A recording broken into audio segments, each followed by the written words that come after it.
It's time to talk about the important issues for the natural state. And there's only one place to turn for that. Opportunity Arkansas's Nic Horton. You can find Nic's work at opportunityarkansas.org. And welcome back. It is the Wednesday edition of First News, 6th day of May. It's 19 minutes in front of 8 o'clock as we welcome Nic Horton back to the show. Of course, he's the founder and CEO of Opportunity Arkansas. Nic, good morning to you. How you doing this Wednesday?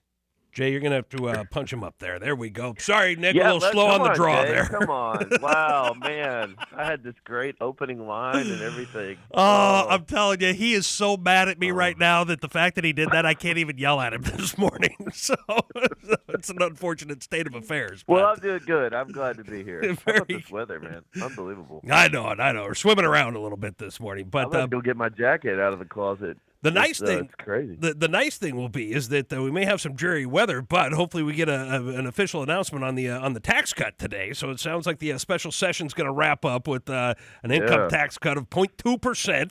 Now, I opened up the Sunday paper this weekend, Nic, and there on the front page there's an article referencing Opportunity Arkansas on the Pay As We Grow website, which I thought was very cool. Mm-hmm. And so is there any indication from the legislature that they would consider your organization's plan to get to a zero income tax in our state or at least adopt a plan to start moving towards that? We've seen some states that they're not at zero, but they've got a plan in place that gets them to zero. Do you feel like that Arkansas will do that? I know it's obviously not happening this year, but do you feel like that we'll ever adopt that plan that says, hey, here's the process of how we will get to zero?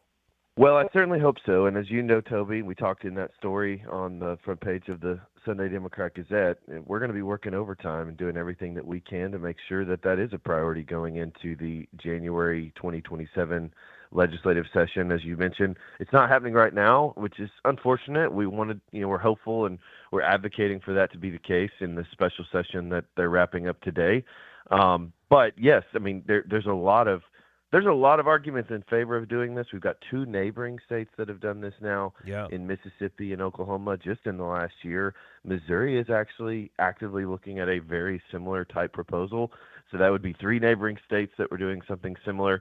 And, I found it fascinating and frankly disappointing and frustrating in the article in the Dem-Gaz on Sunday that there were some legislators who felt like they needed to speak out and let people know that they just really didn't think this was a good idea. They just really didn't think we should outsource the job of the legislature to a quote formula. But reality is, Toby, state government does this all the time. We have funding formulas for virtually everything. We have funding formulas for education. We have funding formulas for Medicaid. The entire state budget, actually, Toby, is funded through the RSA, the Revenue Stabilization Act, which is all dependent on available revenues and funds being released, if revenues are available or not. That's how all of state government works effectively. So it's not a foreign concept. It's not really even that new. And frankly, in some ways, it's not that different. It's interesting. Legislators will tell you behind the scenes, we're basically already doing that, Nic. Like, we're basically already on our way to zero because we're doing these focused, targeted cuts every, 18 months or so. And then my response is, well, then great. Why don't we just put it in state law? That's right. Why don't we just put us on an automatic, clear path to zero? If something catastrophic happens, there would be safeguards in the plan, in the statute, that would account for that because it's only based on available revenue. It's not a true automatic tax cut no matter what. It's only based on the revenues being available. And the legislature could always, we would certainly hope that they wouldn't do this, but they could always come in and tweak it if they had to, if there was something that was truly emergent or something disastrous that happened that needed to be adjusted. They could make those changes. But there's really no argument that I've heard yet, and I'm waiting to hear as to why we shouldn't or couldn't do this. Is it a formula that they're using to decide that it should be 0.2% this year? I mean, how do we land on the 0.2%? Where do we get that number from? Yeah, of course. They're using formulas and projections and revenue estimates for all of these things to say, okay, well, revenue was roughly this last year, and here's the forecasted surplus, which, by the way, Toby, as you know, we've been tracking that monthly. The forecasted surplus for this fiscal year, which ends at the end of June, is now nearly $500 million, $500 million. And so all these people that are out there with their hair on fire saying, the world is ending and all the revenue is going away because we're cutting the state income tax, in reality, the income tax cuts are working, and we are putting more money in Arkansans' pockets and in job creators' pockets, and they are investing that money in Arkansas. And so state revenues are continuing to grow. Sales tax revenue in particular is continuing to grow because we're leaving more money in the state economy. So, yeah, this whole idea of like, well, we can't just rely on a formula. We can't outsource the job of the legislature to a spreadsheet. Spreadsheets and formulas are what all of state government, all of our budgeting is based off of anyways. Yeah.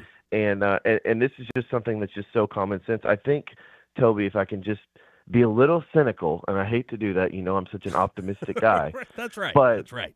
But I think at the end of the day, this is about power and control, and this is about a core group of legislators and some people in leadership that they just want to be the ones that get to make the decision. And so when they say we don't want to outsource it to a formula, what they really mean is we want to hold on to the ball, and we want to be the ones to decide when and how much income tax cuts happen. Yeah. And I think that's unfortunate. As you know, and your listeners know, 2025, we had a $400 million surplus, and we had no income tax cuts for the first time in 5 years. That should never happen again. Yeah. We should make sure the job creators and families and hardworking Arkansans all over the state know that when state government takes more money than they need to keep the lights on, that a portion of that money is coming back to them into their family budgets. Yeah. Well, and I mean, it's like anything. I mean, if you get a raise at your job, for the first month or two, you're kind of in that honeymoon period with that new money in the paycheck, but eventually you fill it up, right? Or it's even like having a bigger garage. You're just going to fill it up with more stuff.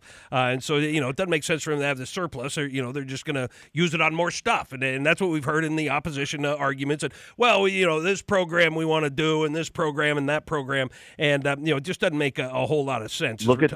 Look at the super project. I mean, they came in last second in the fiscal session $300 million and said, well, we got $300 million in reserves, because that's the other thing they've been doing, Toby, that I think is problematic now. We've got nearly $1 billion in reserve accounts, multiple different reserve accounts all over state government. Mm-hmm. A lot of legislators don't even know where all that money is. The public certainly doesn't know where a lot of that money is.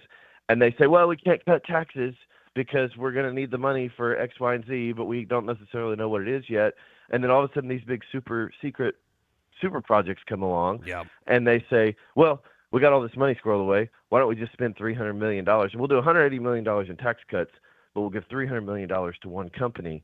There's something wrong with that. And there's something wrong with telling the taxpayers of Arkansas for 18 months, we can't cut income taxes right now. We can't do it. We can't do it. Oh, a $300 million super project. We got the money for that. Yeah. We'll go dig that out of the piggy bank. Yeah. So it's just it's a screwed up way of doing things and set of priorities, and we've got to reverse. We've got to put taxpayers at the front of the line. Yeah, but they should eat first on this. I would every single time. Yeah, and nonetheless, we'll have a press conference at 1 o'clock this afternoon, and it sounds like our governor will sign the 0.2% tax cut into Arkansas law. It'll be retroactive, from what I understand, to the first of the year. The other thing I wanted to hit with you today, Nick, was this past weekend, there was a rally at the state capitol with the National Education Association and the Arkansas Education Association.